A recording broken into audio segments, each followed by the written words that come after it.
Hola, buenas tardes a todos. Vamos a iniciar con la clase de hoy. Y bueno, el viernes pasado tenían que revisar dos problemas o dos ejemplos con los que terminábamos la parte de sistemas mecánicos.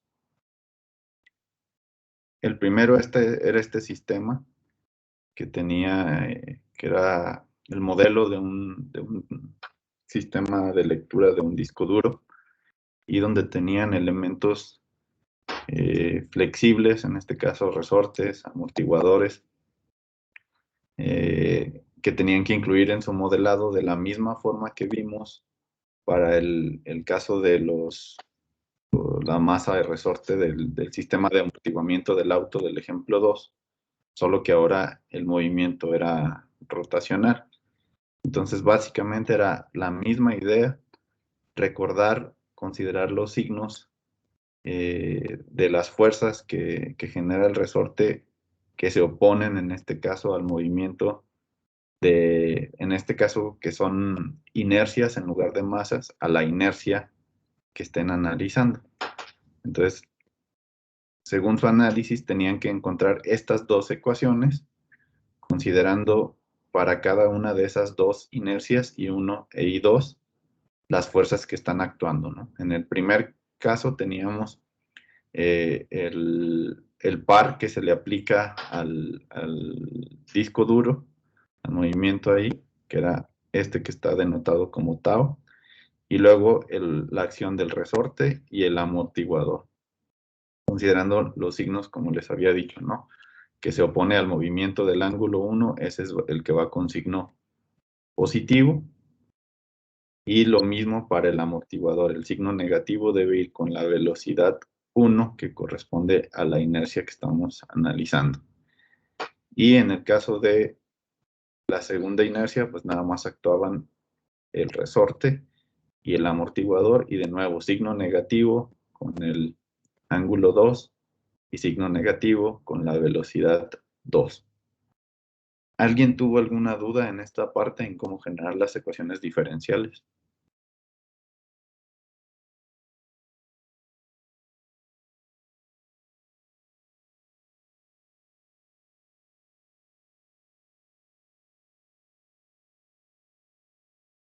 No, profe, con generarlas no. Ok, bien, entonces esa parte, si ya está clara, pues nada más es cuidar ahí los signos, como les decía. Siempre el resorte y el amortiguador se ponen al movimiento de la masa, si es un movimiento lineal, o de la inercia, si es un movimiento rotacional. Ok, después había que reescribirlas de la misma forma, ¿no? Separando lo que tiene que ver con la variable o angular 1 y la variable angular 2 y la entrada, que en este caso es tau, y lo mismo para la segunda ecuación. Entonces, de hecho, está muy similar al ejemplo 2, las ecuaciones son muy similares. Una vez que las reescribían, pues era lo mismo, obtener primero la representación en función de transferencia y luego en espacio de estados. Aquí teníamos lo mismo, era un sistema que tiene una entrada y tiene dos salidas, por lo tanto, podríamos obtener dos funciones de transferencia, uno para la entrada 2 y otro para la entrada 1.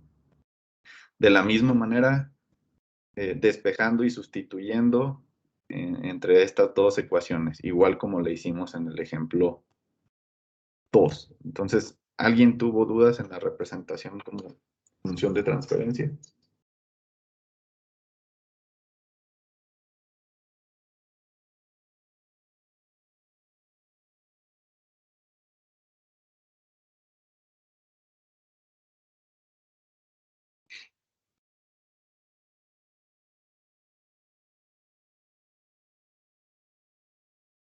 Ahí recuerden que primero debían hacer la transformada de Laplace y luego ya después despejar.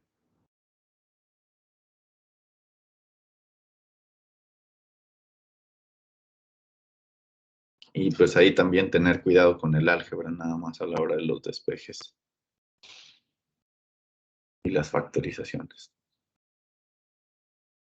Entonces, ¿nadie tiene dudas ya en la representación como función de transferencia?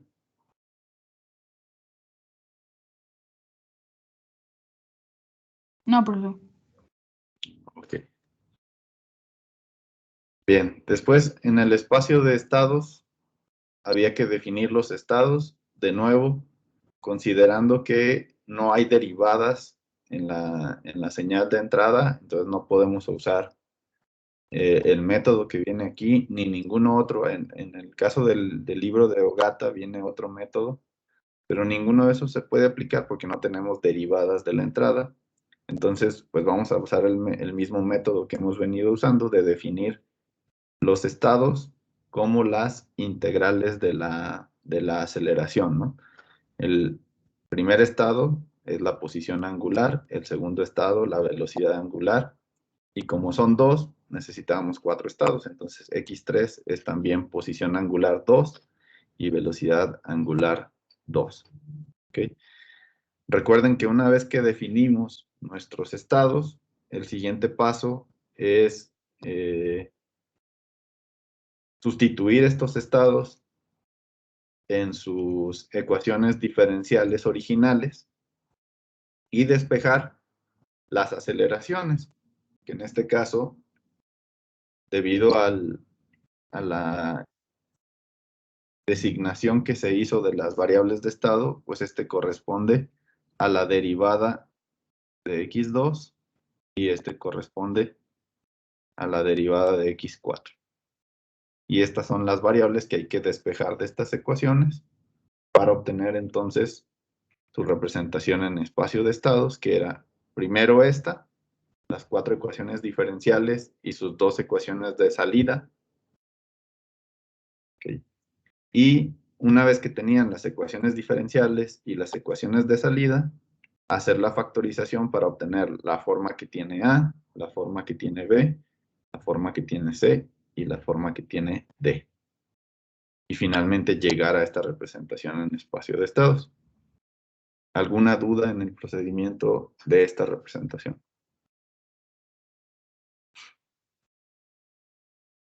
No, profe. Ok. Bien. Finalmente teníamos el ejemplo 4, que en este caso era modelar un péndulo. Igual es un movimiento de tipo rotacional, en donde vamos a considerar como fuerzas las que aparecen aquí en el diagrama de cuerpo libre, ¿no? Que en este caso era una fricción viscosa, dada por este vector que está aquí, y el peso. ¿Okay? De tal manera que ustedes van a representar el momento de inercia como el producto de la masa por la longitud del eslabón, que es esto que está aquí. Esta masa por esta longitud nos da el momento de inercia, que de hecho creo que sí.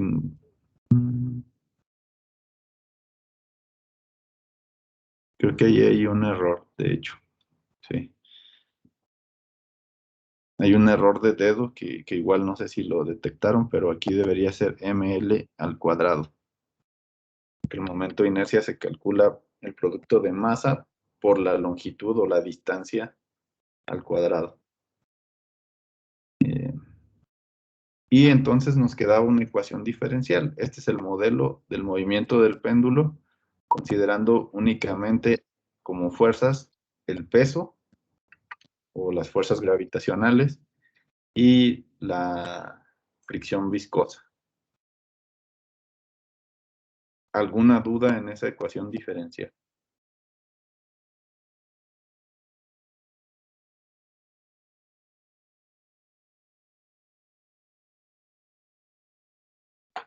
Que ahí el único detalle que sí se me pasó ahí, faltaba el cuadrado en esa diapositiva.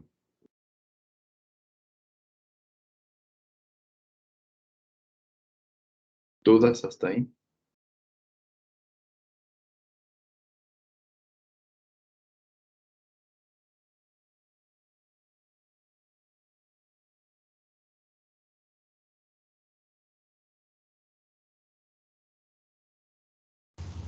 Creo que no, profe.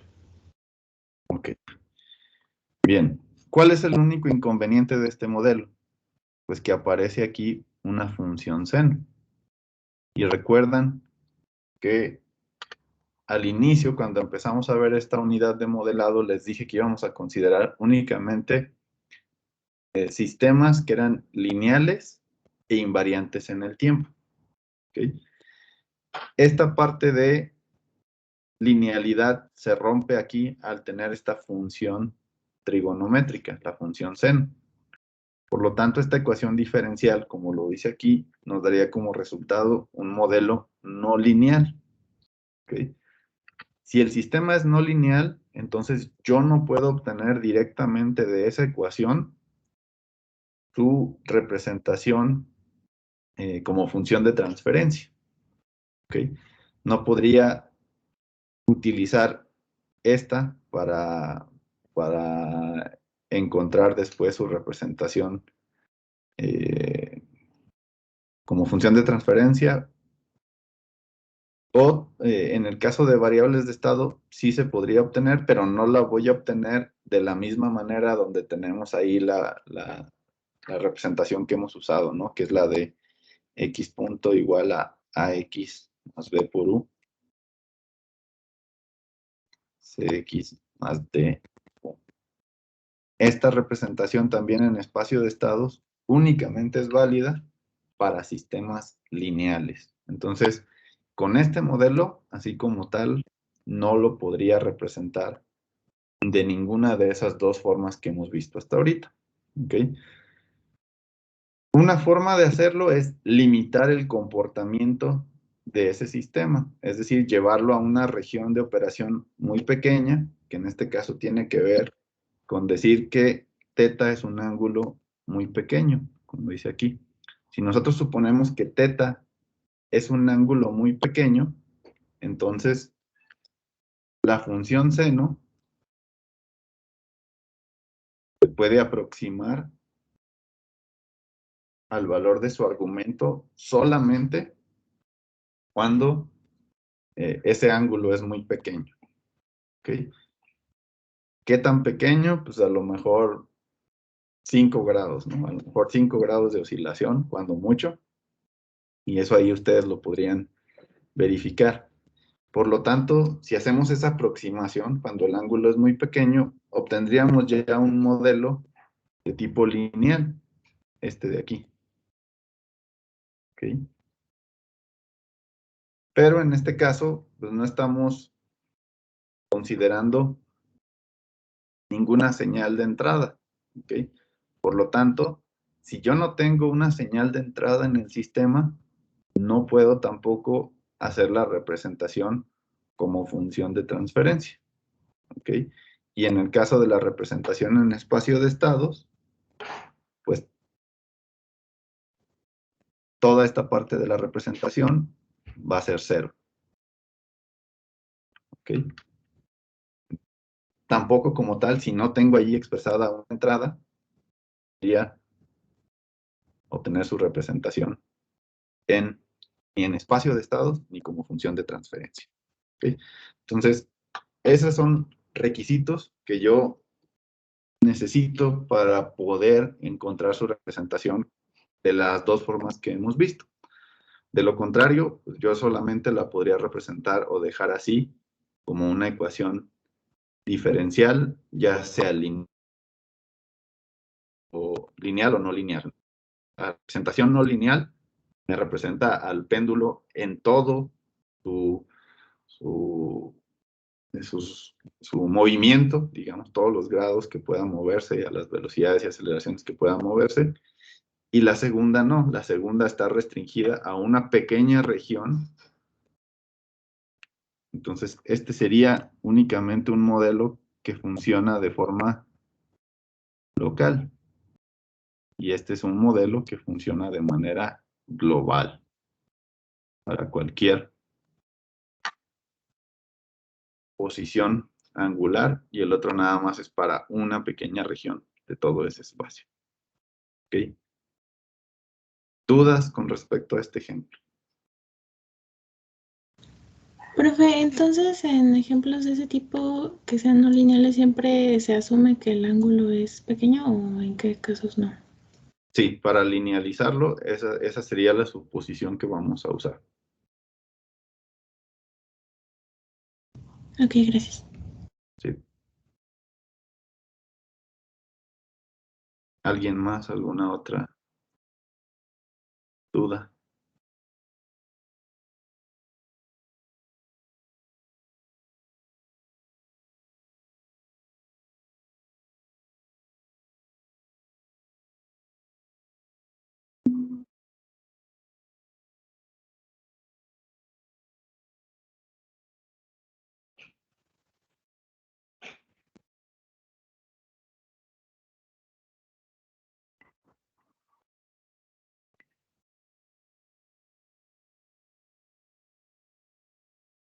Bien. Ahora, si tuviéramos esta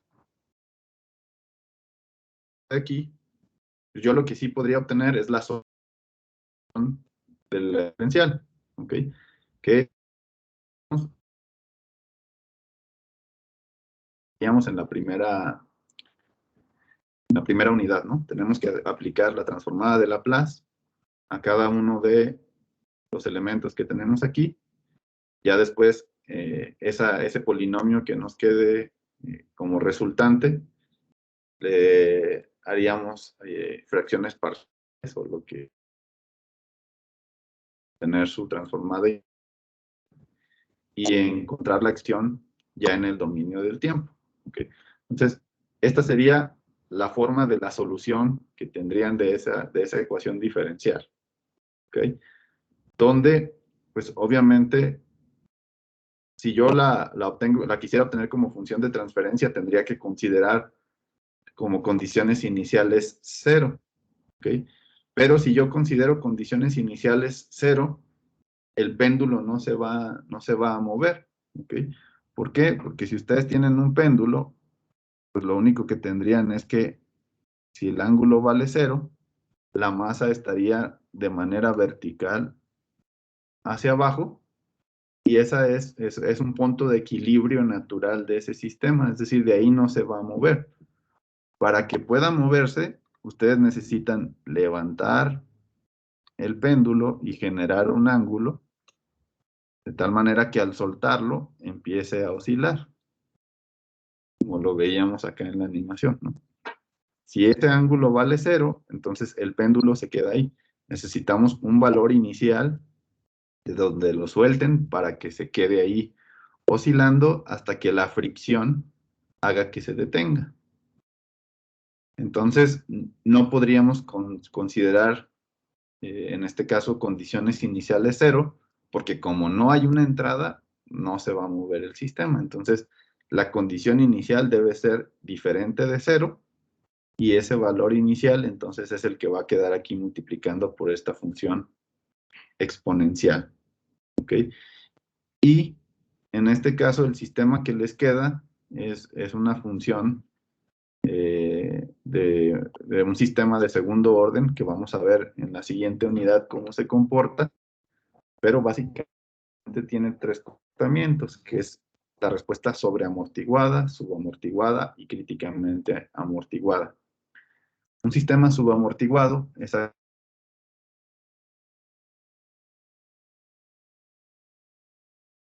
disminuyendo esa oscilación conforme el tiempo tiende a infinito. Y esa es esta solución de este respuesta críticamente amortiguada. También la subamortiguada es un poco más lenta, pero también se queda así. ¿Okay? Entonces, este nada más sería uno de esos casos. Pero más adelante vamos a ver cómo se comporta un sistema de segundo orden, ya con mayor detalle, ¿no? Aquí nada más era para que observaran cuál era la forma en la que se iba a mover este péndulo, ¿no?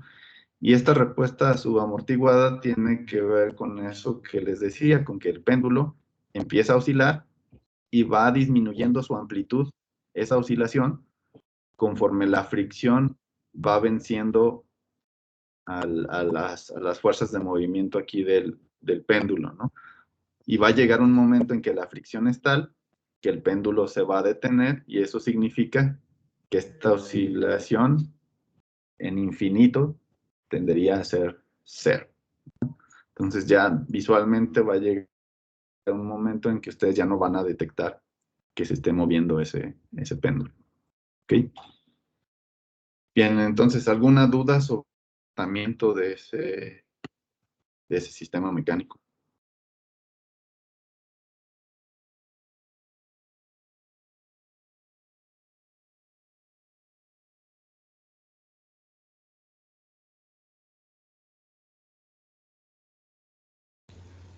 Profe, no sé si podría, no sé si podría repetir lo último que dijo, es que como que se le cortaba el audio.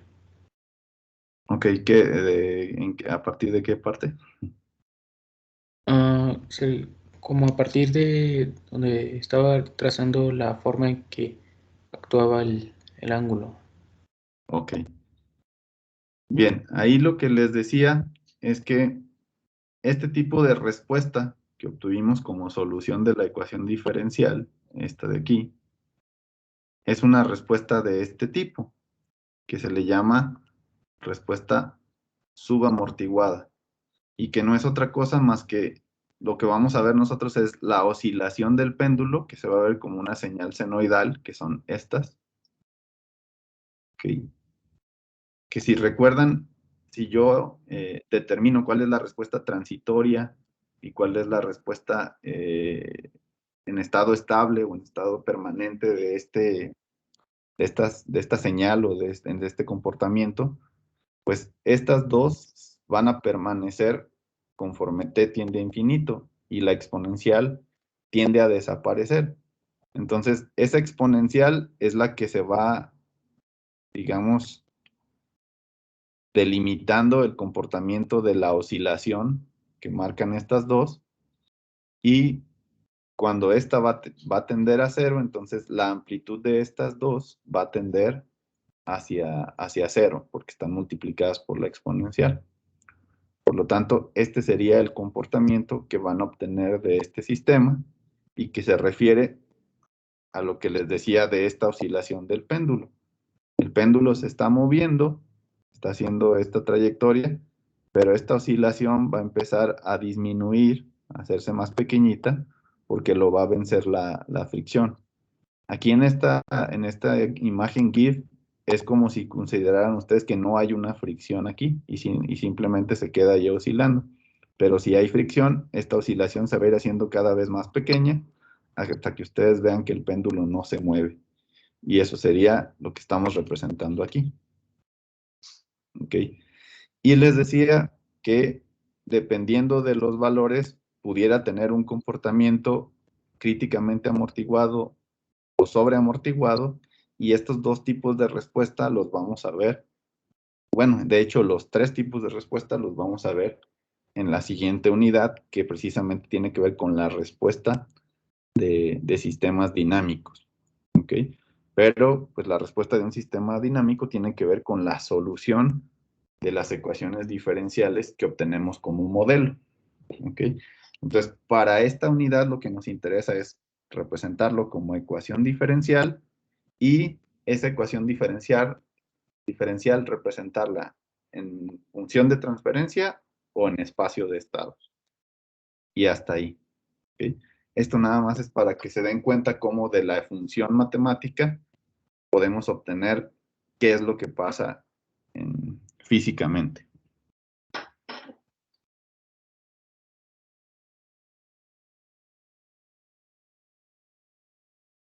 ¿Alguna otra duda?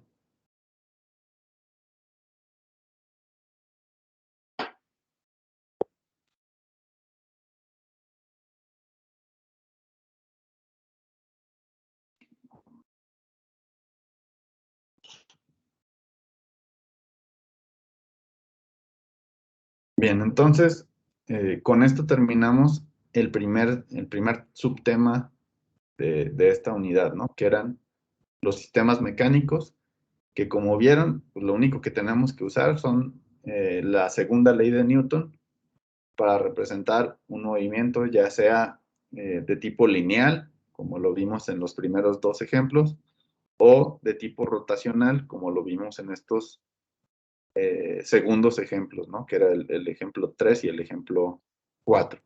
Pero seguimos usando lo mismo, es nada más aplicar la segunda ley de Newton, y como fuerzas, pues estamos considerando elementos como son resortes y amortiguadores. ¿Ok? Entonces, básicamente esa sería hasta aquí, los sistemas mecánicos. Y el día de hoy vamos a ver lo que son sistemas eléctricos. ¿Ok? Entonces, aquí lo que vamos a emplear, pues son tanto la ley de Ohm, que es la que nos define el comportamiento en una resistencia. Recuerden que esto es lo que conocemos como la ley de Ohm. Y recuerden que ya tenemos dos elementos que pueden almacenar energía, como lo son el capacitor y el inductor, que se comportan de esta forma. El voltaje en un capacitor se obtiene por medio de la integral de la corriente que circula por ese capacitor a partir de un valor inicial de voltaje. Y en el caso del inductor, lo representamos como ese voltaje como la variación de la corriente que circula por un inductor, ¿no? O una bobina en donde hay un flujo de electrones, y ese flujo lo medimos por medio de la variación de la corriente con respecto al tiempo. A partir de estos tres elementos, pues yo puedo formar diferentes combinaciones de circuitos RC, RL, RLC, como lo veían ustedes en sus cursos de circuitos. Y yo puedo utilizar de nuevo estas relaciones para encontrar un modelo que lo pueda representar por una ecuación diferencial, y aplicando lo mismo, la transformada de Laplace y la representación en espacio de estados, poder obtener los modelos de un circuito, ¿no? De un circuito eléctrico. De manera adicional, pues obviamente como estén conectados, tanto resistencias, capacitores e inductores, tengo que utilizar las leyes de Kirchhoff, ¿no? Ya sea que analice el circuito como un circuito en serie o en paralelo, o utilizar también los teoremas, ¿no? Teorema de Thevenin, teorema de Norton, superposición. Usar todas esas técnicas de análisis de mallas, nodos, superposición, Thevenin, nos pueden servir para modelar el comportamiento de un circuito eléctrico. ¿Okay? ¿Hasta aquí alguien tiene alguna duda?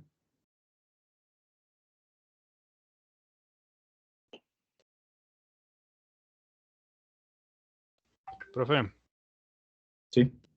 estas diapositivas ya no las pasó. Sí, están ahí en... no, perdón, no les he pasado. Les pasé nada más hasta sistemas mecánicos ya. Ahí lo tienen, porque era lo que les pasé aquí en Teams. Es que a mí se me traba mucho y tarda mucho en cambiar la diapositiva, entonces para mí sería mejor abrirlas aparte. Ok, pero ahorita pues lo que me interesa es que vayan haciendo sus notas de lo que voy diciendo. Las diapositivas después se las paso. Ah, ok, gracias. Hoy en la tarde abro ahí en Didactic Classroom.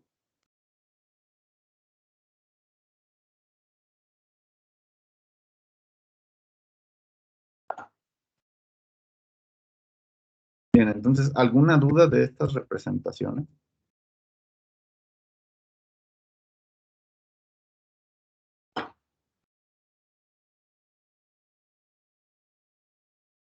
Ok. Bueno, igual, en el caso de las leyes de Kirchhoff, recuerden que nos vamos a basar en el concepto de nodo. Un nodo se modela considerando las corrientes que entran y salen a ese nodo. Entonces, la ley de Kirchhoff para corrientes nos dice que yo puedo sumar todas las corrientes que entran a ese nodo e igualarlo a la suma de todas las corrientes que salen de ese nodo. ¿Ok? Entonces, la forma en la que vamos a modelar un nodo, el comportamiento de un nodo, es sumando las corrientes que entran e igualándolo a la suma de las corrientes que salen. En el caso del voltaje, o la ley de voltajes, perdón, de Kirchhoff, la vamos a aplicar en una malla, ¿no?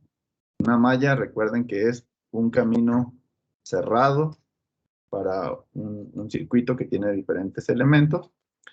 Y dentro de esa malla, la suma de los voltajes debe ser igual a 0 dentro de esa malla. Obviamente, considerando los signos, que recuerden que para una fuente, la convención de signos funciona de esta manera. Yo tengo una fuente de voltaje, este es el flujo de la dirección del flujo de corriente, va de menos a más. Y en un elemento pasivo, ya sea resistencia, inductor o capacitor, vamos a considerar, si este es el sentido de la corriente, que este es signo positivo por donde entra la corriente y negativo por donde sale. ¿Ok? Entonces, esos signos los tengo que considerar para, a la hora de hacer la sumatoria, poder expresar correctamente que la suma de voltajes es igual a 0. ¿Ok? ¿Alguna duda con respecto a estas leyes? No, profe. Ok. Bien. Entonces, vamos a considerar este siguiente ejemplo. ¿Ok? ¿Qué tipo de circuito es el que tienen ahí? ¿Es un circuito en serie, un circuito en paralelo o tiene combinaciones de ambas?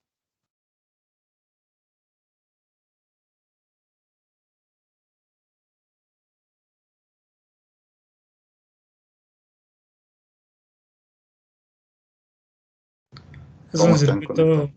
circuito RLC, está conectado en paralelo.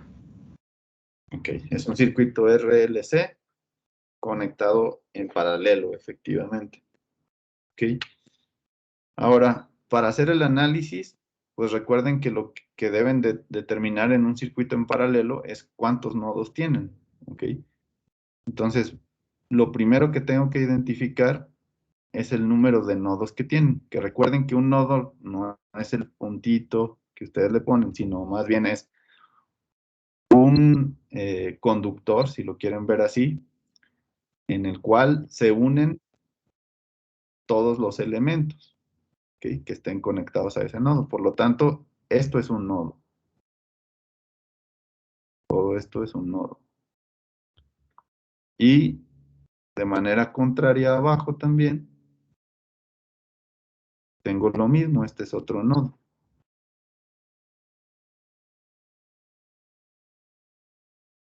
Y recuerden que cuando ustedes van a hacer un análisis de este tipo, pues deben de considerar un nodo de referencia, que por lo general tomamos que es este que está abajo. ¿Ok? Y podría representar que ustedes están conectando ese punto a tierra. ¿Ok? Entonces, este es nuestro nodo de referencia y el único que tengo que analizar entonces es este nodo que nos queda arriba. ¿Ok? Bien, entonces, esta de aquí es la corriente de la resistencia, esta la del capacitor, esta la del inductor y esta la de la fuente. ¿Ok? Si aplicamos la ley de corrientes de Kirchhoff, pues yo les dije que es cuántas corrientes entran, las sumo y las igualo a la suma de las corrientes que salen. Como están representadas las corrientes, las 4 corrientes que tengo aquí, ¿cuántas corrientes entran al nodo? Una. Únicamente IS. ¿Sí? Y eso lo voy a igualar a la suma de las corrientes que salen del nodo. En este caso son las otras 3. ¿Ok? Por lo tanto sería la corriente del inductor la corriente del capacitor y la corriente de la resistencia. ¿Ok?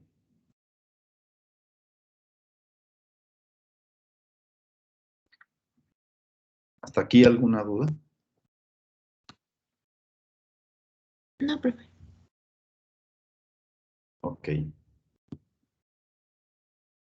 Ahora, ¿cómo las represento de acuerdo a sus relaciones?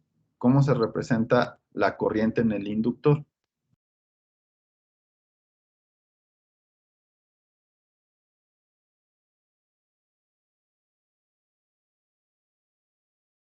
Como la derivada de la corriente. No, ese es el voltaje. Ah, sí, sí, cierto. Entonces, pues al revés, ¿no? La integral de la... Entonces sería el inverso de la inductancia por la integral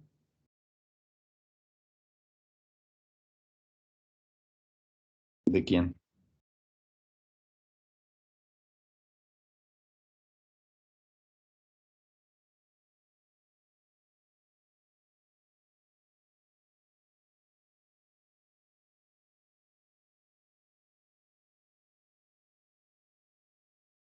De I de T.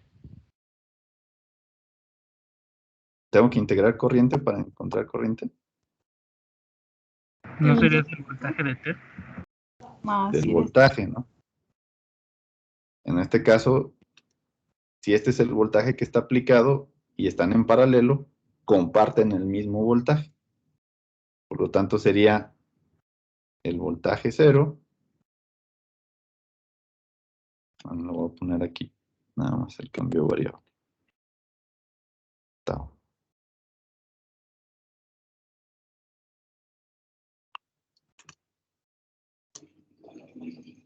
Ok. Más una condición inicial.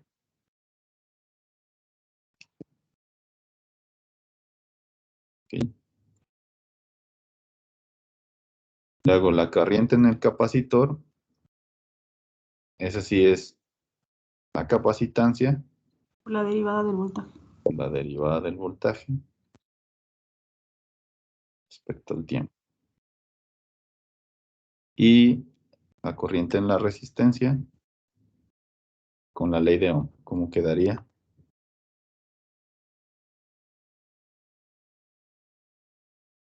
Veo sobre R. VO sobre R. Efectivamente. Ok. Bueno, y tengan en cuenta que esta es la que varía con respecto al tiempo. Entonces, es una función de t, de 0. Ok. Entonces, esas serían las ecuaciones. Y nos va a dar como resultado entonces una ecuación que tiene integrales y derivadas. Entonces se le llama una ecuación íntegro diferencial. ¿Ok?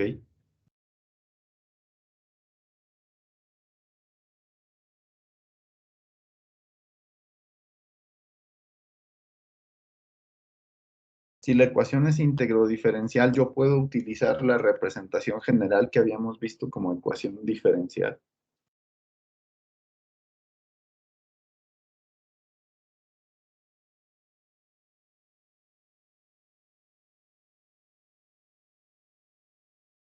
¿O qué tendría que hacer? No, no se puede porque se necesitan puros diferenciales, ¿no? Para hacer una ecuación diferencial. Ok, entonces lo que tendríamos que hacer sería derivar toda la ecuación otra vez para que nos aparezca todo como una ecuación diferencial de segundo orden. ¿Okay? Si yo aplico aquí la derivada a esta integral, pues voy a eliminar con esa derivada la integral, pero las demás variables me van a quedar derivadas, ¿no? Voy a tener derivada IS. Esta se va a convertir en una derivada de segundo orden, la del capacitor. Y en la resistencia ya va a ser también una derivada del voltaje. ¿Ok?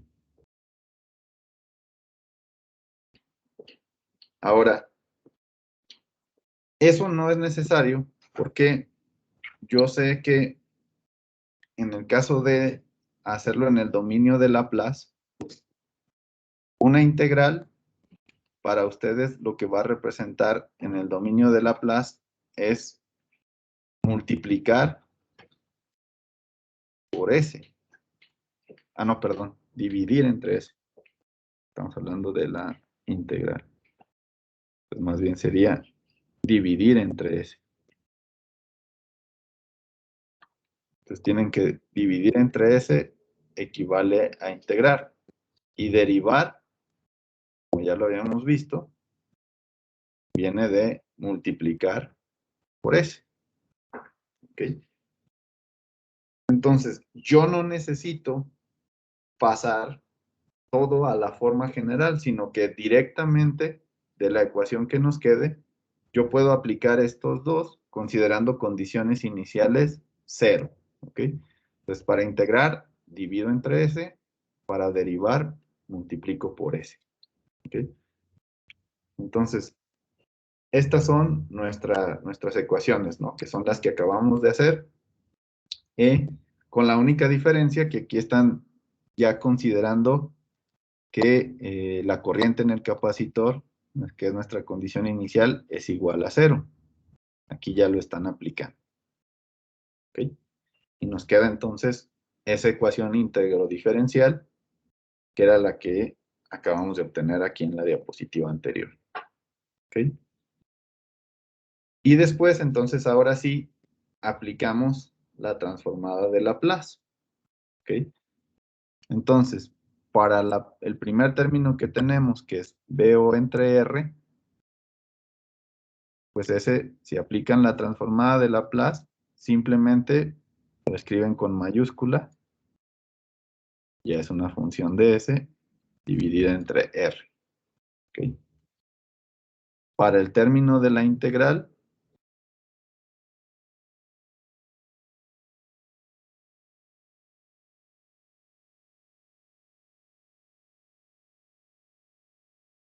que es este, les decía que van a dividir entre S. Entonces nos quedaría BO de S dividido entre L por S. ¿Ok? Y en el de la derivada, nada más es multiplicar por S, ¿no? Entonces sería S por BO de S. Ay, aquí me faltó el capacitor nada más.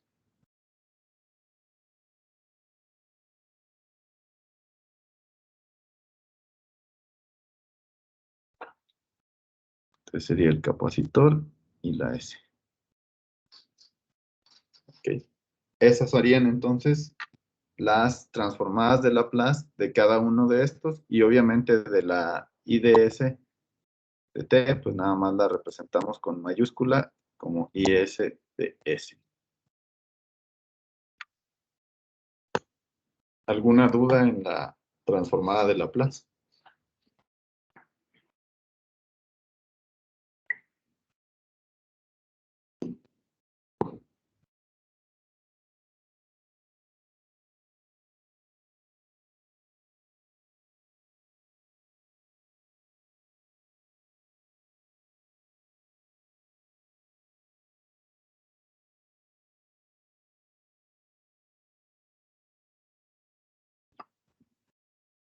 Bien, entonces, para estos tres términos que dependen de B o de S,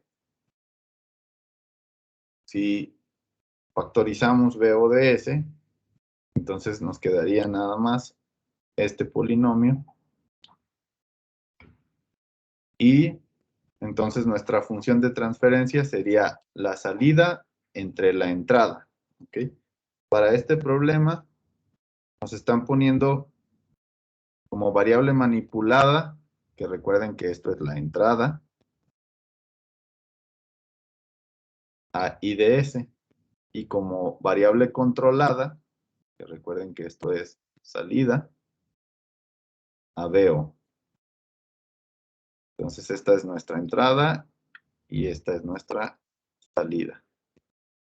Y la función de transferencia, recuerden que es salida entre entrada.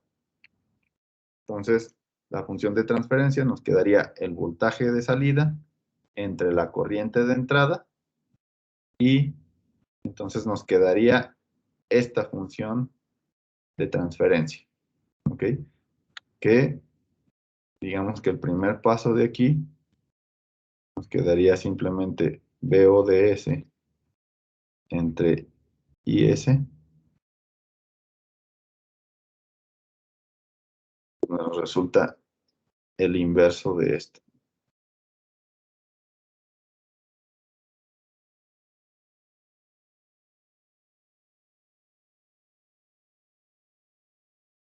Y entonces, para evitar que la S aquí aparezca dividiendo como está aquí, pues hay que hacer el álgebra correspondiente para expresarlo entonces como un polinomio, donde ya nos quede nuestro polinomio numerador y denominador por S, ¿no? Es decir, evitar que quede la S ahí dividiendo nada más.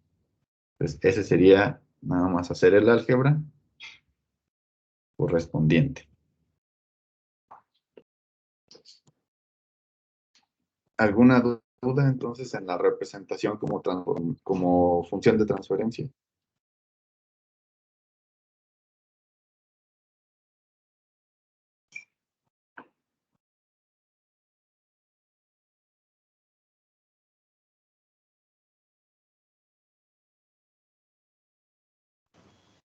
Yo, Sí. entonces, cuando tengamos condiciones iniciales diferentes a 0, ¿no se puede pasar directamente?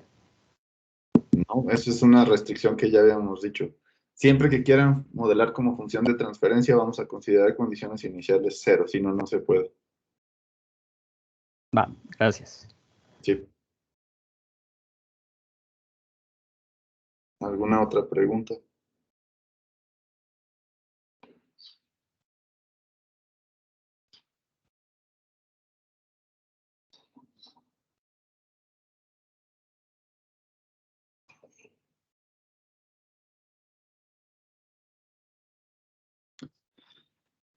Ok.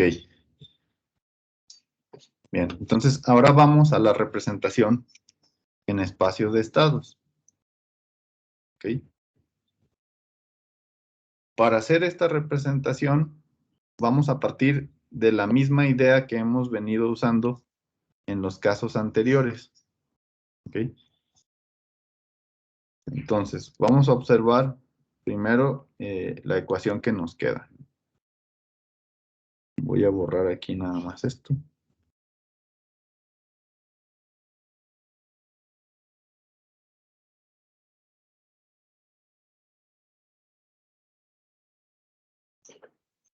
Y ahora sí, entonces, nos centramos en la ecuación íntegro diferencial que nos dio como resultado en el modelo. ¿Ok?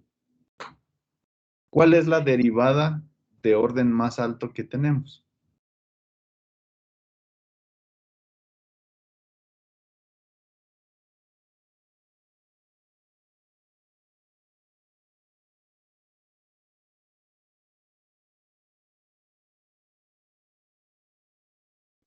Así como tal en la ecuación íntegro diferencial, ¿verdad? O sea, no derivando toda la ecuación para que se vaya a la integral. No, así como está. Pues uno. Sería esta de aquí, ¿no? Ajá. Este es el término que tiene la derivada más alta. ¿Ok?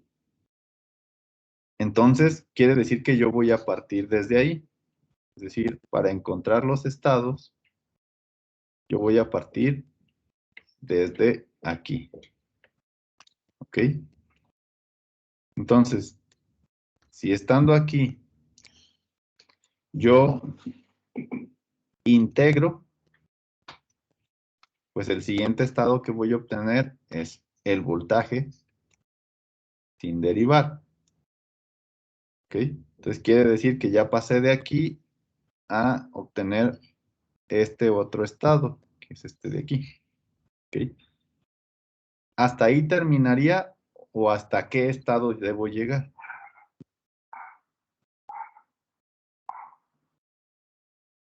Según la ecuación que tienen aquí.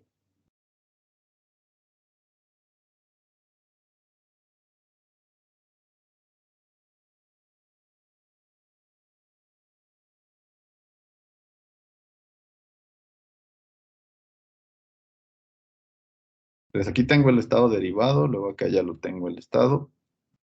¿Hasta qué otro estado lo debo llevar?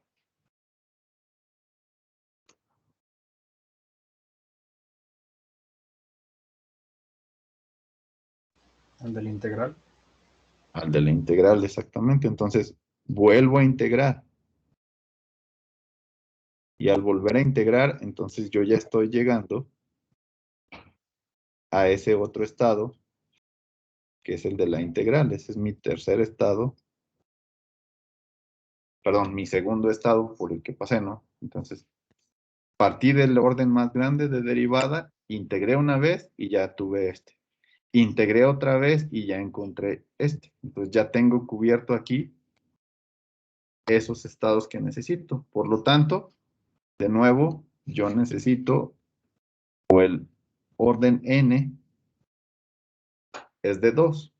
¿Okay? De nuevo necesito para llegar desde el más alto, que es este, al más bajo, que es la integral, necesito hacer dos integrales. O lo que es lo mismo, necesito dos estados. ¿Ok? Entonces voy a hacer lo mismo. Voy a decir que este es el estado inicial. Después, conforme se mueve, entonces llevo a un estado 2. Y este entonces me representa la derivada de x2. ¿Ok? Entonces, esos son los estados que yo voy a definir. Yo voy a definir a x1 como la integral y a x2 como el voltaje nada más, sin integrar. ¿Ok? Por lo tanto, yo debo de expresar, decíamos, esta ecuación diferencial como en función de los estados. ¿Ok? Entonces, una vez que yo ya definí quiénes son los estados, pues lo voy a representar aquí. ¿Ok?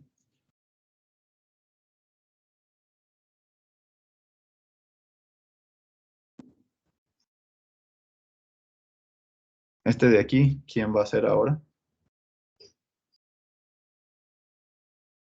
El segundo estado. ¿Lo dejamos como X o...? Sí, x2.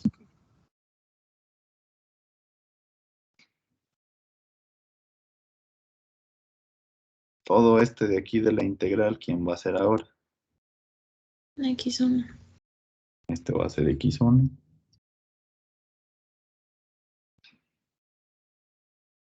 Este, ¿quién va a ser?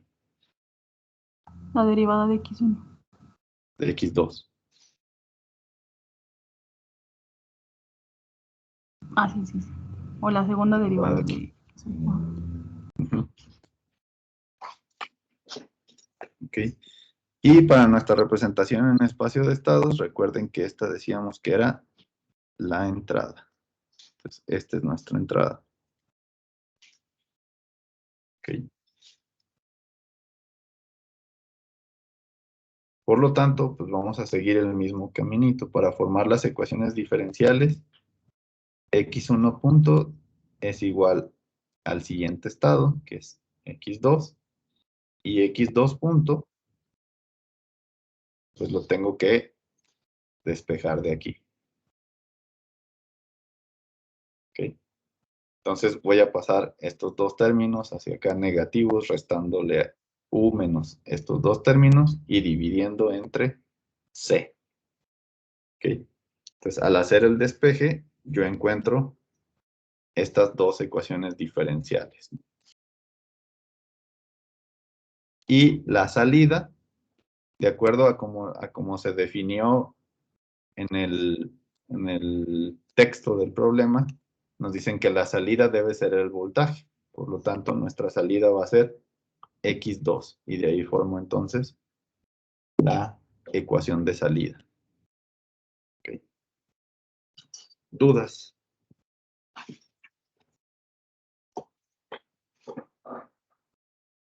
Profe, no entendí bien en la parte del despeje. ¿Lo puede repetir otra vez, por favor? Sí, o sea, lo único que van a hacer es, acuérdense que la forma en la que hemos venido haciendo el cambio de variable es x1 punto es igual a x2 y x2 punto la voy a despejar de aquí. Entonces, si ustedes despejan, pues les quedaría c por x2 punto es igual a u menos x2 entre r más x1 entre L. Y entonces, para completar el despeje de x2, es 1 entre C por U menos 1 entre RC por x2. Ahí aquí me faltó el signo, perdón. Es negativo.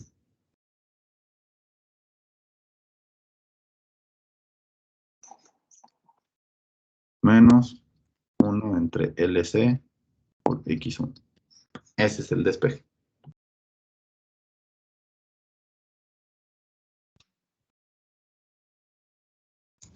Ok, gracias.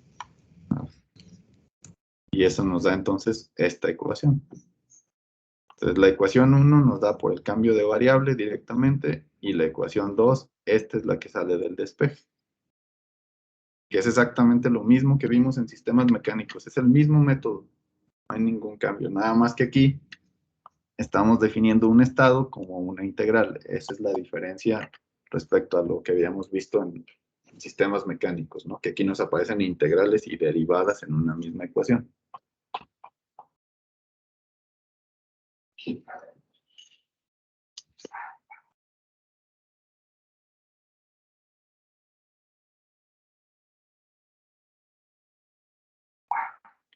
Bien, ¿alguna otra duda?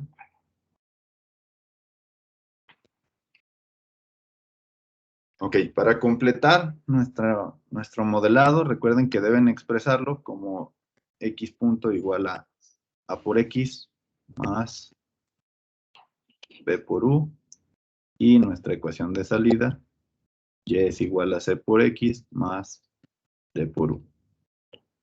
¿Ok? Entonces, la a y la b lo obtenemos de nuestras ecuaciones diferenciales, y la c y la d de nuestras ecuaciones de salida, que en este caso nada más es una. Entonces, primero, para obtener la a, recuerden que la a se multiplica por nuestros estados, que son x1 y x2. Entonces, para la primera ecuación, no aparece x1, por lo tanto, tenemos un 0. Y x2, en la primera ecuación, está multiplicada por 1. Luego, nuestro segundo renglón de la matriz A, nos pasamos a la segunda ecuación diferencial. Y primero, x1 lo tenemos multiplicado por menos 1 sobre LC. Y x2 está multiplicado por menos 1 sobre RC. Entonces, esa es la forma que va a tener A. ¿Alguna duda en cómo se obtiene A?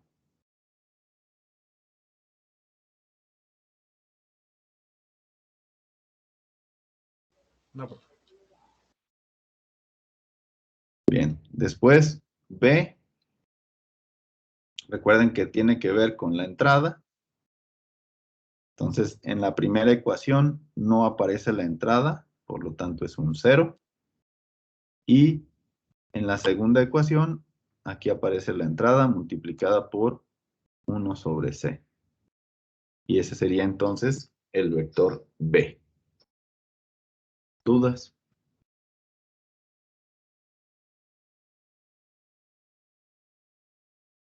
¿Podrá repetir cómo sacó el A? El A, recuerden que es, checo las dos ecuaciones diferenciales la A está multiplicada por los estados. Entonces A debe multiplicarse por X1 y X2. El primer renglón de la matriz se obtiene de la primera ecuación. El segundo renglón de la matriz se obtiene de la segunda ecuación diferencial. Lo único que tengo que observar es por qué está multiplicándose X1 y X2.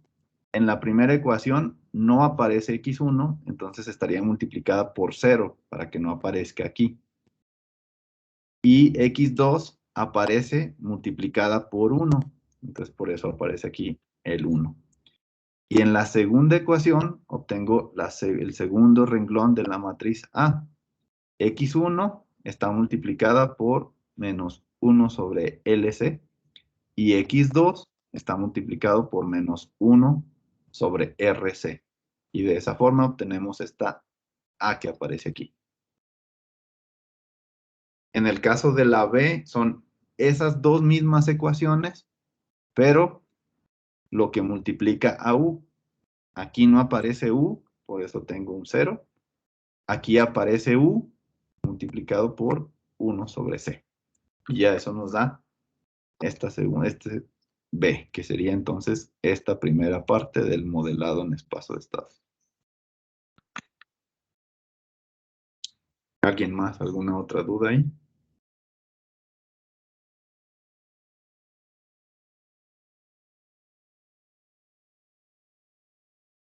En la segunda parte, entonces ahora nos vamos a la ecuación o las ecuaciones de salida. En este caso nada más tenemos una salida, es una sola ecuación. Y esa ecuación igual, la C va a multiplicar a X1 y X2. Entonces hago lo mismo. Para encontrar esa C, entonces considero que está multiplicando a X1 aquí, que no aparece X1 en la ecuación, por lo tanto es un 0. X2 aparece y aparece multiplicada por 1, que sería el coeficiente aquí. Esa es entonces la forma que tiene C. Y la D sería lo que aparezca multiplicada en la ecuación por la entrada. Como no aparece, pues es simplemente un 0.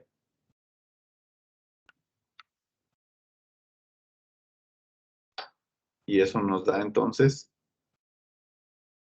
esa representación. Eso es A, eso es B, eso es C y eso es D. ¿Dudas ahí?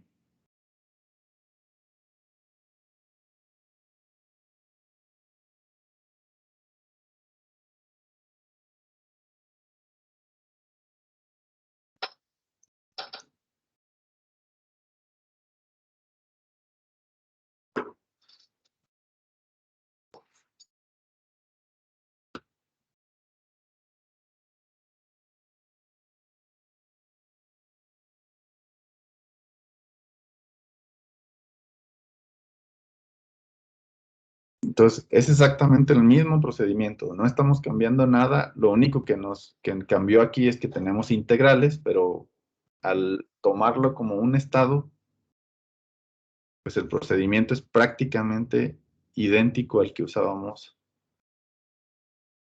en el caso de los sistemas mecánicos, ¿no?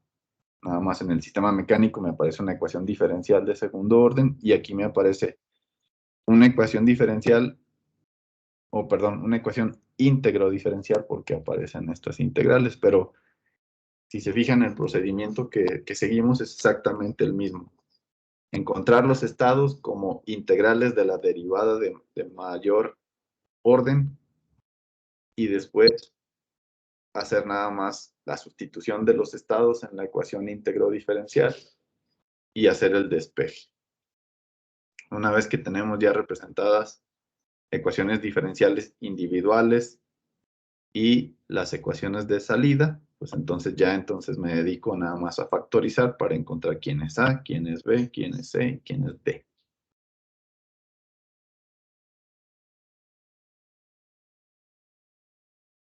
¿Alguna otra duda?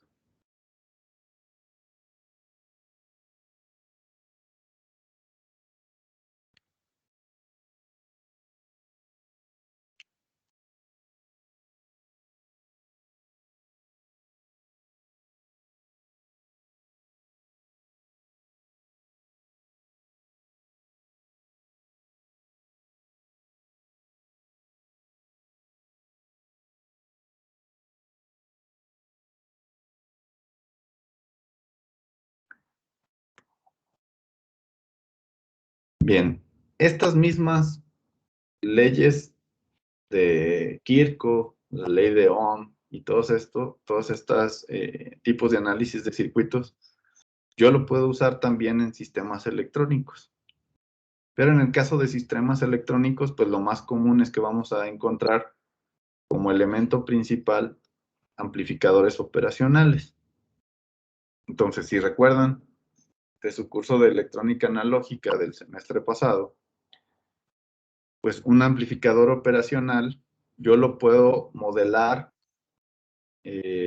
considerando una ganancia infinita, que es su respuesta ideal, o como una ganancia finita.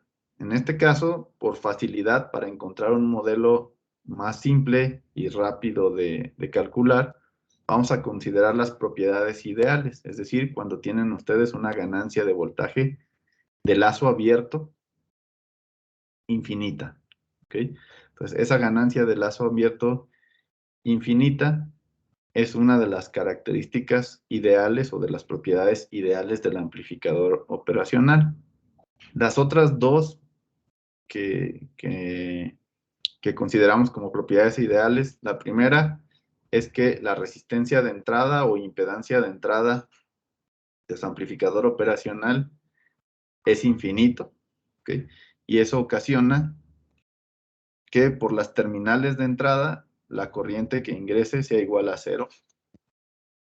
En ambos casos no ingresa ninguna corriente, y una consecuencia de que la ganancia sea infinita es que vamos a tener algo que le llamamos cortocircuito virtual. Es decir, que la diferencia de voltaje entre estas dos terminales es igual a 0. Ustedes restarán B más menos B menos. Eso va a ser 0. Y eso implica entonces que B más es igual a B menos en un amplificador operacional ideal. ¿Okay? ¿Alguna duda en esas propiedades ideales que son las que manejaron el semestre pasado?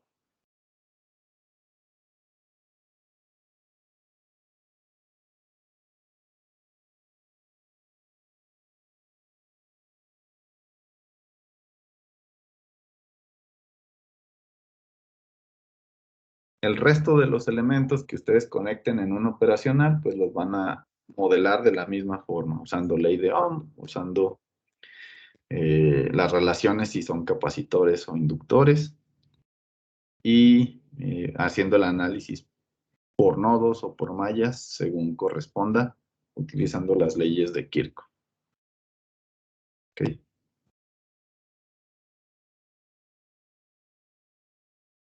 Bien, entonces, bueno, esta es la misma consecuencia que decíamos del cortocircuito virtual, que B más sea igual a B menos. Okay. Bien, también el semestre pasado vieron algunas configuraciones básicas, que recuerden que una era la configuración inversora, en la cual su función de transferencia es simplemente R2 entre R1 con signo negativo. ¿Okay?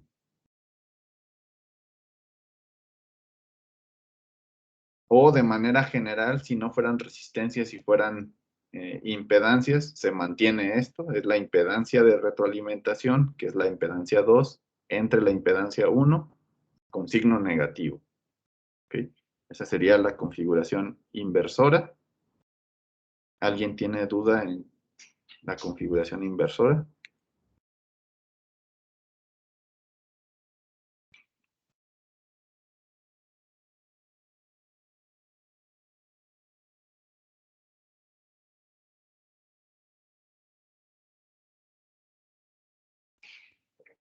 Bien, entonces vamos a analizar este circuito donde vamos a utilizar esas relaciones que decíamos, y en algunos momentos pues también podemos utilizar la configuración inversora para simplificar los cálculos. ¿Okay?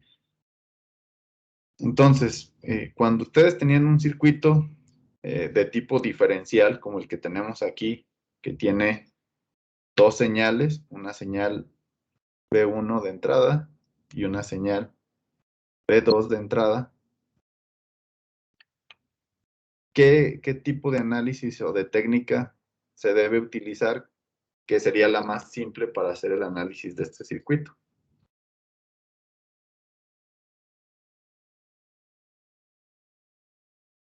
¿Cuál utilizarían?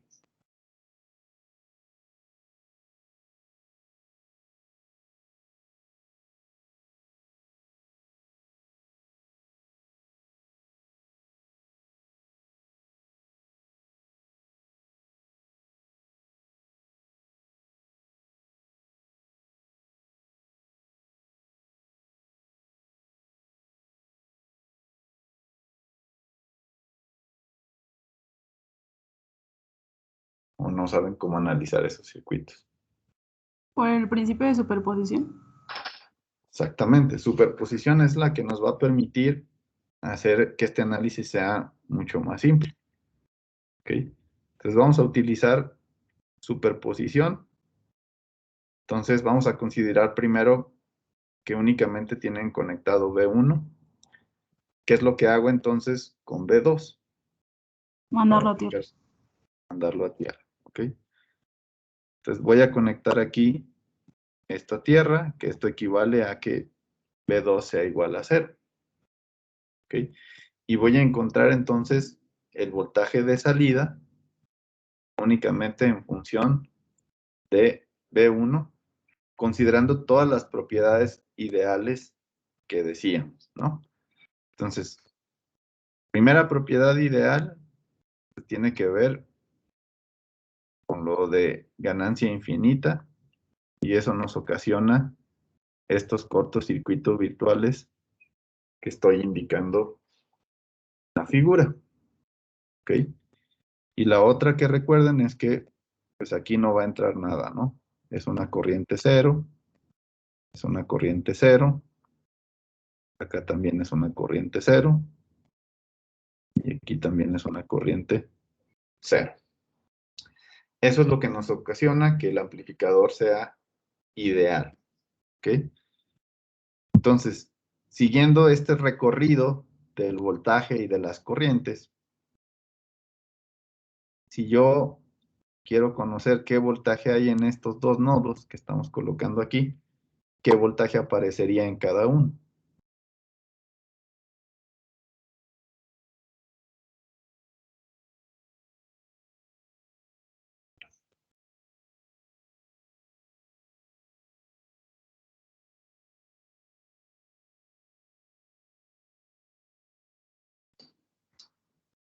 ¿Qué voltaje hay aquí en el nodo de arriba?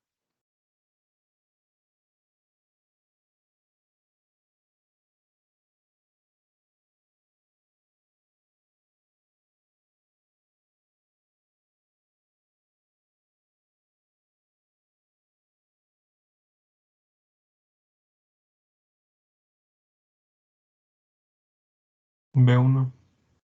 Ok, aquí aparece B1. Y aquí abajo Un 0. sería 0. Ok.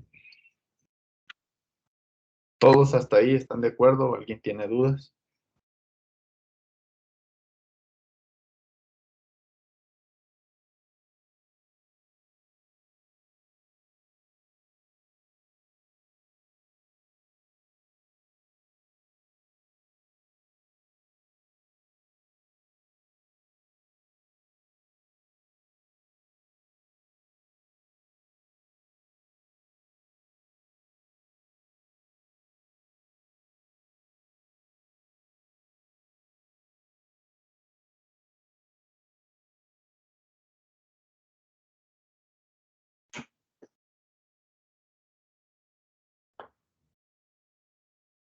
Ok.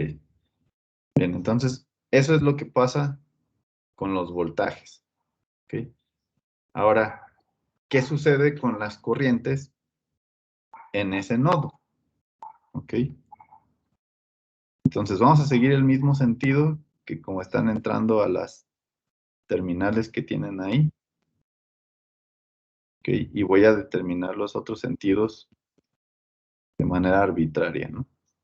Entonces tengo esta de aquí, esta saldría según el sentido que pusimos. Y pongo la otra hacia abajo y la otra hacia abajo. Ok. Y vamos a decir entonces qué pasa en cada nodo, ¿no? Primero, en el nodo que está ahí como B1.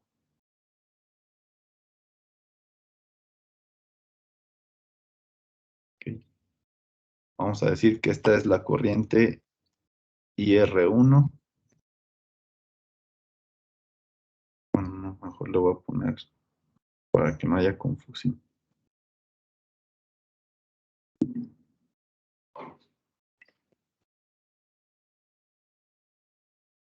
A esta le vamos a llamar I1, a esta le vamos a llamar I2, a esta le vamos a llamar I3.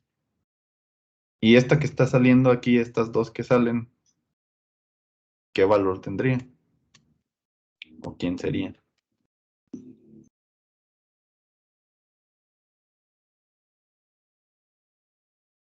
¿Serían 0? Serían 0, ¿no? Porque esta corriente es la que tendría que entrar a esta terminal que quedamos que vale 0. Efectivamente, serían 0, porque esta también es la que debería entrar acá. Entonces, por lo tanto, deben ser 0. ¿Ok? Entonces, aplicando la ley de Kirchhoff, vamos a aplicar aquí la ley de Kirchhoff. En el nodo B1, ¿cómo nos quedaría la ecuación aquí? Entra I1 y sale I2. Ok, entonces nos queda I1 es igual a I2. Ok. Y luego tenemos el nodo 0, le voy a poner, que es donde hay voltaje 0. Ahí, ¿cómo nos quedaría la ecuación?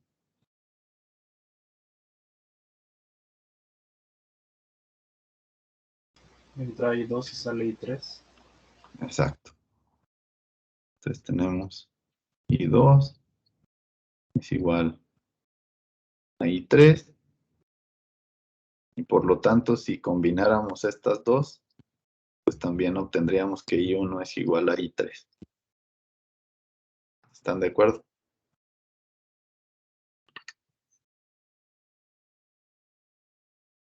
Y eso es porque como en los nodos no fluye nada hacia los operacionales, pues es como si estuvieran las tres resistencias conectadas en serie.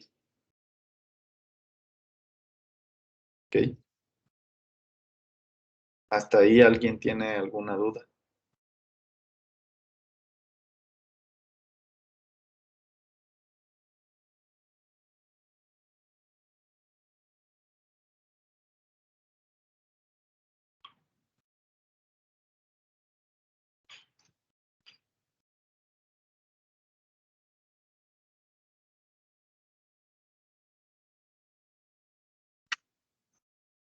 Ok.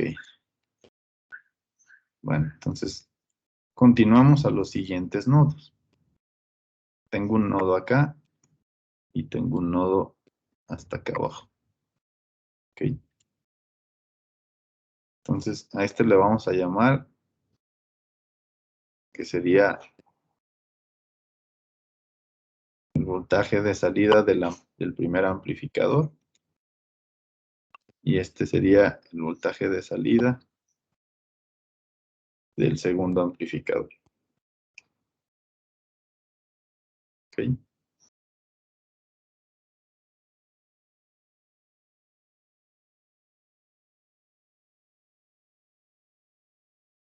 Entonces quiere decir que tengo 3 voltajes etiquetados aquí como B01, B1, B02 y sé que este vale 0 volts. ¿Ok? Y con eso yo puedo usar la ley de Ohm para conocer cuánto vale cada una de estas corrientes que estábamos identificando ahí. ¿Ok? Entonces díganme cuánto vale con la ley de Ohm cada una. ¿Cuánto vale I1?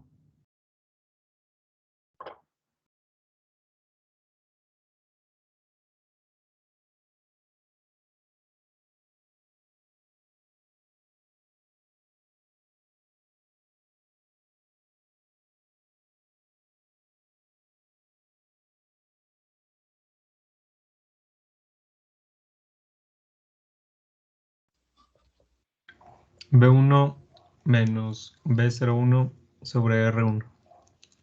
No, porque la flecha va hacia abajo. Ah, al revés, B01. Exacto. Entonces, B01 menos B1 entre R1. ¿Ok? Bueno, esto debe ser igual a I2. ¿Ok? E I2 yo la calculo entonces ahora entre estos dos puntos, que es B1 menos 0 entre RG. Sería esta corriente que cruza por esta resistencia RG. Y esto debe ser igual a I3, que fue lo que concluimos del análisis de los nodos. Y esto sería igual entonces a 0 menos B02 entre R1.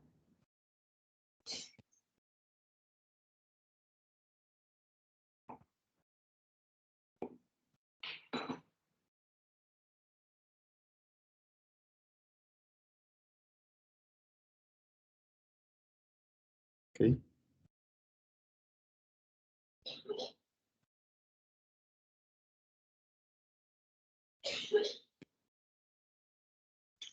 Entonces, de ahí yo ya puedo conocer cuánto valen los voltajes en función de los voltajes de entrada. ¿Ok? Entonces, ¿cuánto valdría B01 en función de los voltajes de entrada? Pues eso lo obtengo a partir de esta primera parte, ¿no? Si yo igualo estos dos y de ahí despejo, pues entonces yo ya sé cuánto vale B01.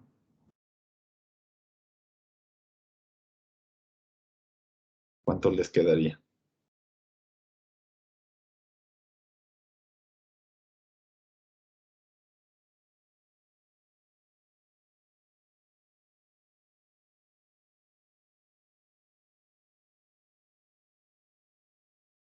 B1 por R1 sobre RG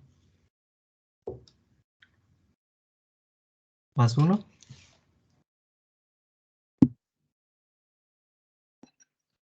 R1 sobre RG, entonces pasamos R1 multiplicando, que multiplica a B1.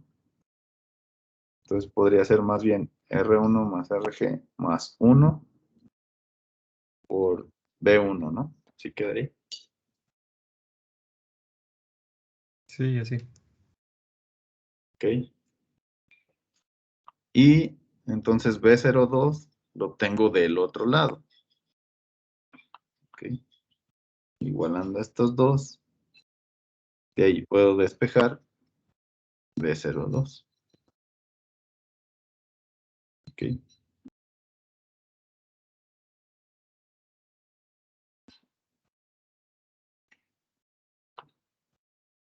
¿Ese cuánto quedaría? Menos R1 entre RG por B1. Menos R1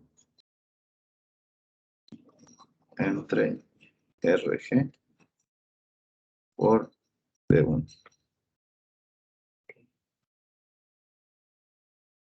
¿Hasta ahí alguna duda?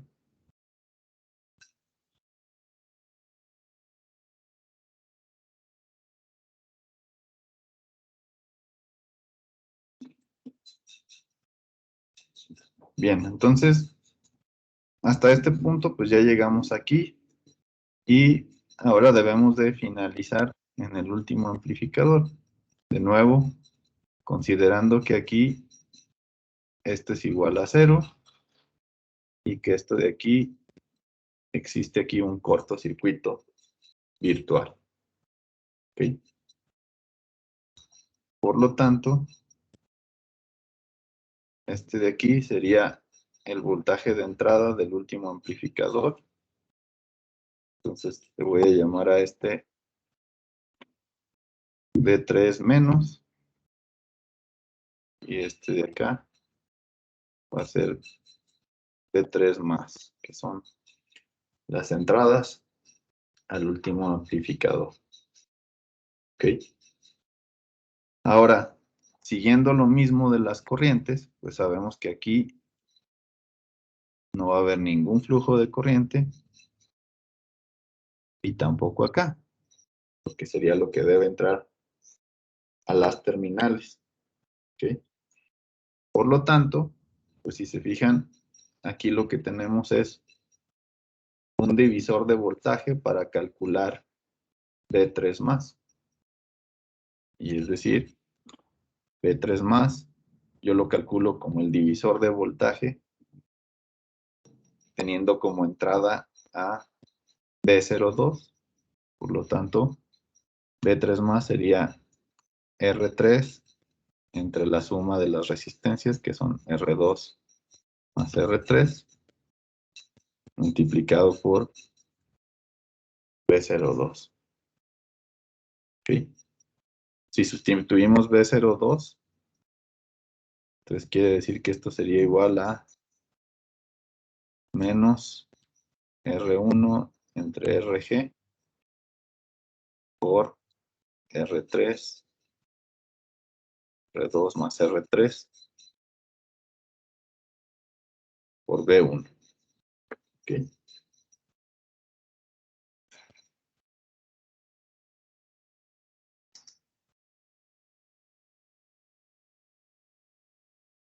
Ese sería el valor de B3 como voltaje.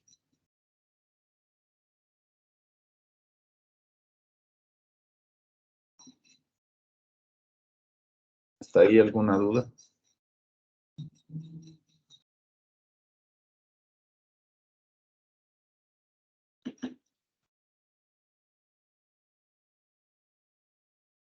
No, profe. Ok.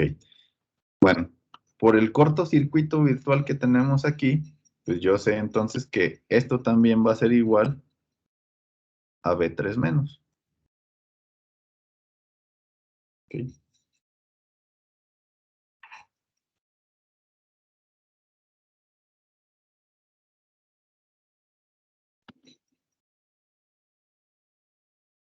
Y ahora sí, entonces, nuestra última parte del análisis tiene que ver con este nodo de arriba. ¿Ok? Ya llegamos de aquí hasta acá, de aquí ya nos pasamos hasta acá, y llegamos aquí arriba.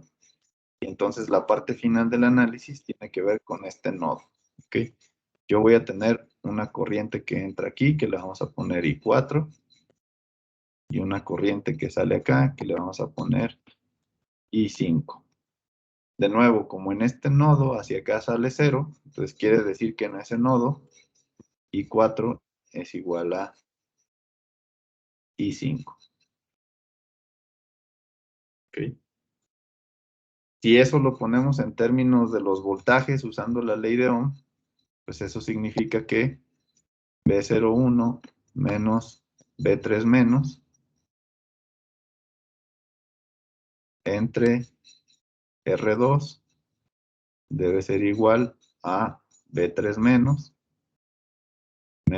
BO entre R3.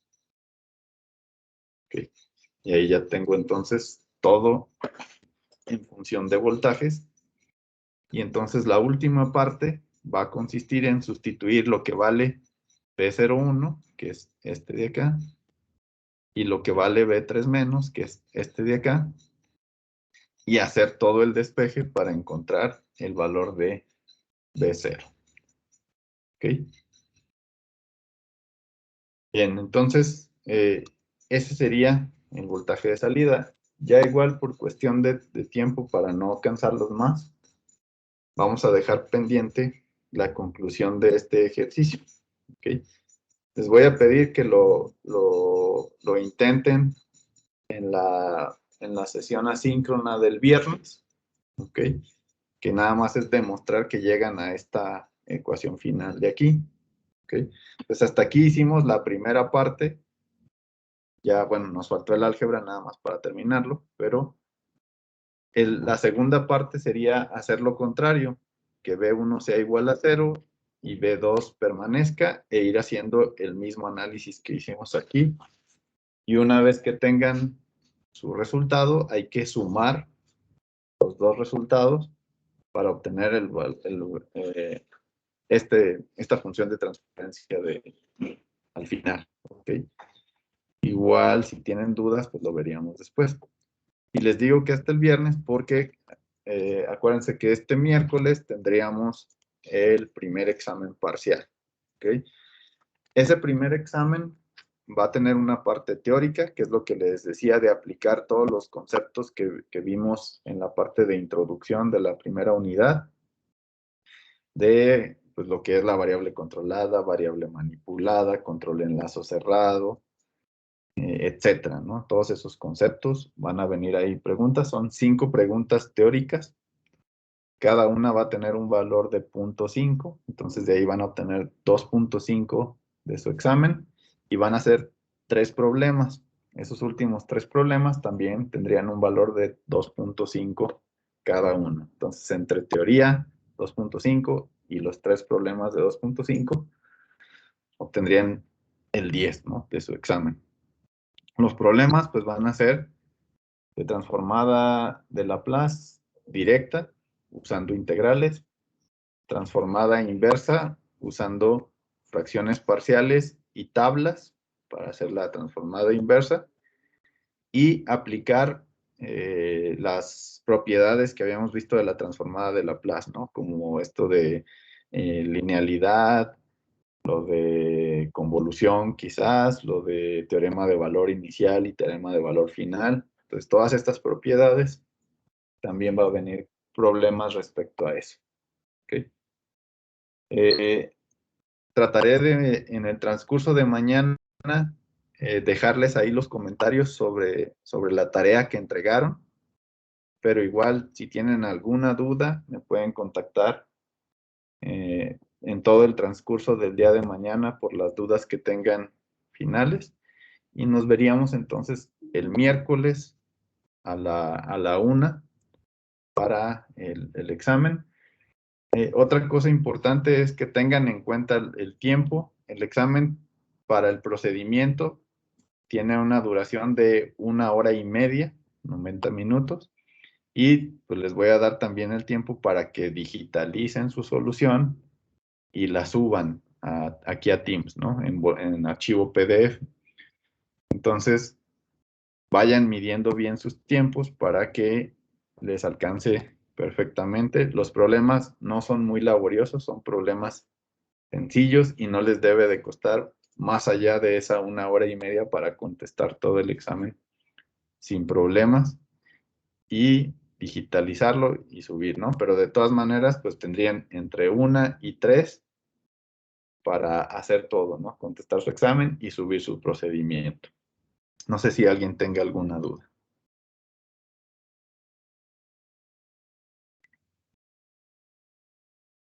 Profe, y todo va a ser a mano, ¿verdad? No vamos a usar ningún programa, ninguno. No, todo va a ser a mano. Ok. Y su procedimiento a mano. Y en el caso de las preguntas teóricas, pues también la mayoría son de opción múltiple, algunas son de colocar a lo mejor escribir algún letrerito o mover algún letrerito nada más ahí dentro de diagramas o eso para saber los elementos, por ejemplo, de un sistema enlace cerrado, etcétera. Básicamente son ese tipo de preguntas.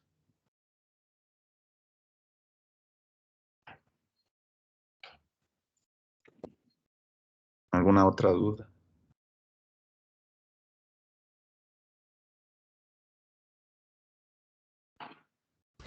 Para las tablas de las inversas, ¿tendremos que ponerse en una hoja o cómo será? Sí, en una hoja o igual si lo tienen en el PDF del libro, por mí no hay problema. Ah, ok, gracias. Sí.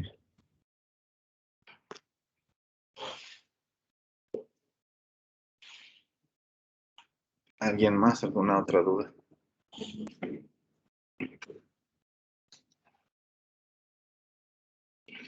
Bueno, entonces también recuerden que deben tener activada la cámara durante todo el examen, entonces prevengan todo eso para que no tengan ningún contratiempo el miércoles. Entonces, si no hay otra duda, nos vemos el próximo miércoles a la 1.